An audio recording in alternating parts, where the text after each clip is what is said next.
Aura kasih. Hai. Lu masih cantik ya dari dulu ya? Masa? Iya loh. Enggak, I'm fine. Gue nggak mau peduli omongan orang segala macem gitu. Kalau concern di situ nggak maju-maju kita otaknya. Mental kita tuh di situ terus terbelenggu sama itu gitu loh.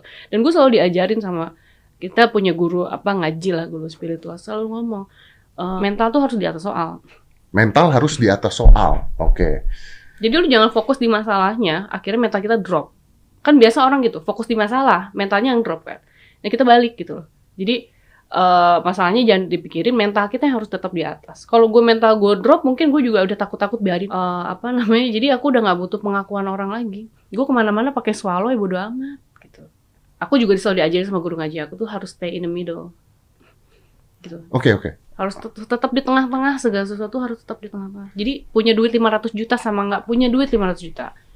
Aku tetap begini mas, makan pecel ayam pinggir jalan, ngerti nggak sih? Iya. Kita harus stay di tengah-tengah. Jadi nggak perlu sesuatu itu di show offin ke orang.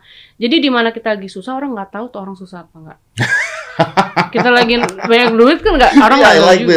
Iya dong. Iya. Ngapain? Karena kehidupan tuh kita nggak pernah tahu mas, gitu. Jadi aku tetap belajar. Ya udah gini aja, apa yang harus gue sombongin gitu. Gue terlalu melekat sama harta zaman dulu. Akhirnya ditegur gitu. Adalah satu kejadian duit gue diambil sama teman sendiri kan. Di situ mikir, oh jadi manusia itu nggak boleh melekat sama sesuatu, nggak boleh. Ada istilah, pernah dengar nggak misalkan, yang gue suka itu yang nggak ada, yang gue suka itu yang diambil gitu. Karena kita terlalu melekat, gitu, terlalu attach banget sama hal-hal itu. Jadi aku lagi belajar untuk nggak melekat dengan sesuatu apapun. Even pasangan nggak boleh. Even pasangan nggak boleh. Aku nggak mau ngasih 100. Nggak boleh. Aku diajarin terus sama guru ngaji aku. Tunggu. Maksudnya nggak boleh bucin, nggak boleh terlalu melekat. Jadi pasangan nggak balas WhatsApp tuh kita panik. Wah dia kenapa? Dia udah melekat berarti ya. Harus stay di tengah-tengah gitu. Jadi kalau aku pribadi selalu aku tanemin gini. Jadi apapun itu aku harus I have to put God in the first ini gitu loh. Harus menempatkan Tuhan itu di nomor 1 terus. Kalau orang lagi bucin kan pacar kita nomor 1 gitu, yang lainnya di bawah. Itu tuh yang salah kan. Malah itu yang akan malah jadi berantakan. Selalu stay di tengah gitu. Karena kan kita nggak tahu mas, gila. Kita aja bisa whatsappan sama teman, ketawa ketiwi, besokannya mati. Kan banyak yang kayak gitu. Itu kan nggak enak. Makanya aku ya harus ngalir aja lah. Kalau kita punya prinsipnya nggak melekat, mungkin kita lebih peace aja sih, gitu. Yang susah mungkin sama anak ya. Aku sama guru ngajiku aja dibilang anak, orang tua, pasangan, duit atau apapun nggak boleh melekat. Titipan. Even sama anak, dia tuh makhluk hidup juga, manusia. Shit can happen. Ya, jadi nggak boleh. Jadi dia apa dikit kita panik heboh, gitu enggak. Makanya balik lagi mental di atas soal. Dulu mungkin aku terlalu melekat sama harta gitu. Diambil loh gitu kan. Kenapa ya kok Tuhan jahat gitu, mikirnya dulu kan masih bego lah gitu. Gila, kok gini kok gitu, yang nyuri duit gue tuh sahabat gue sendiri kok jahat banget sih. Enggak, justru lagi ditolong, ditegur. Biar kita tuh belajar gitu. Jangan melekat deh. Kok guanya ditaruh di mana gitu. Mungkin kalau Allah bisa ngomong tuh ya. Lah aku ditaruh di mana dong kalau duit terus gitu. Dan ngasih duit kan kita. Sorry, Tuhan gitu. Gua jadi penasaran. Sejak kapan lu memiliki sebuah ideologi dan pendekatan kepada Tuhan ini sejak kapan? Berarti ada satu momentum dong. Ya karena dulu terlalu terlena sama duniawi banget. Terus lingkungan juga nggak baik gitu. Dari situ aku mikir aku harus cari lingkungan yang benar gitu loh. Dan aku pikir kayak aku kok banyak hal-hal yang hal yang nggak enak di hidup aku gitu. Mungkin akan aku ditegur atau apa. Ya aku ternyata kurang dekat sama Tuhan. Gitulah. Jadi aku mulai balik lagi gitu. Dan aku tuh selalu nganggap tuh Tuhan tuh kayak sahabat aku aja. Jadi dia ada terus, kayak aku mau ngelakuin sesuatu tuh, aduh Tuhan yuk hari ini aku mau ngapain nih gitu. Terus kayak bantuin ya gitu. Udah gitu. Jadi jangan ngandelin tenaga sendiri gitu.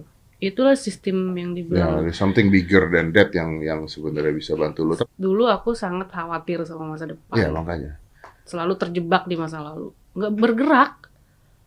I've been there gitu loh. Kayak, waduh nanti gue gimana, ini ke depan gimana. Terus terjebak di masa lalu dengan kemarin gue begini, kedepannya gue takut begitu gitu loh. Kitanya tuh di situ terus mas, nggak bergerak sama sekali karena banyak ketakutan. Dan pada akhirnya aku belajar kayak ya udah hidup di kekinian aja, yang sekarang dijalanin. Gila 3 jam ke depan aja kita nggak tahu bakal ada apa. Kayak kalau gue dari bangun tidur selalu berdoa gini, dulu gue terlalu naif dengan gue ngomong kayak Tuhan semoga hari ini menyenangkan, berarti ekspektasi lu seneng, tapi kan belum tentu lu seneng setiap harinya. Tapi bukankah itu positive energy ketika lu mengatakan semoga hari ini menyenangkan? Semoga itu adalah ekspektasi, semoga. Iya dong. Belum tentu. Belum tentu. Ketika kita dapetin sesuatu yang jelek, marah kita. Gila dari bangun gue harusnya hari ini semoga menyenangkan, itu ekspektasinya begitu. Tiba-tiba down gitu. Nggak banget, kita marah. Makanya dari bangun tidur aku selalu bilang, Tuhan, apapun yang terjadi hari ini gue siap. Ya udah, seneng. Nah, jadi apapun tuh kayak tadi gue datang ke sini, tinggal ban bocor segala macem.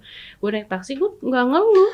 Ya, cuman orang nggak akan kayak begini loh kalau nggak pernah merasakan sesuatu yang benar-benar dahsyat bikin down di hidupnya. Lu tuh kayak orang ditempa gitu loh. Iya, karena segala sesuatu itu ya memang kan itu jadi hikmahnya ya. Kan orang tuh ada yang dapat hal buruk di hidupnya dia tuh ya dia mengumpat aja terus mikirin heboh. Kalau aku enggak, aku belajar. Jadi aku bukan belajar dari orang, aku belajar dari diri aku sendiri.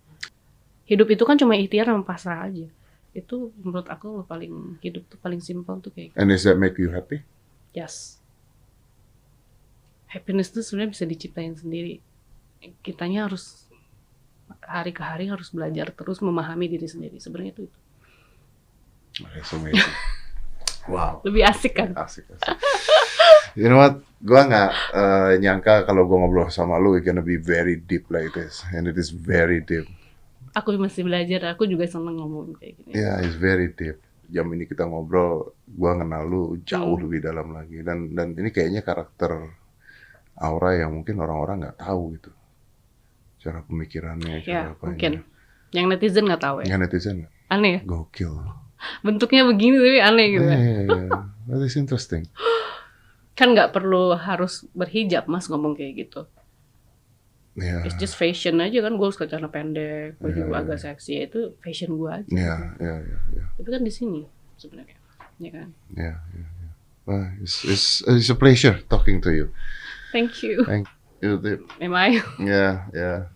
Thank you anyway for sharing ya. Ini bisa buat inspirasi banyak orang gitu. Semoga. Yeah, I believe so. It's amazing. You're amazing. Thank you. Thank you. And you know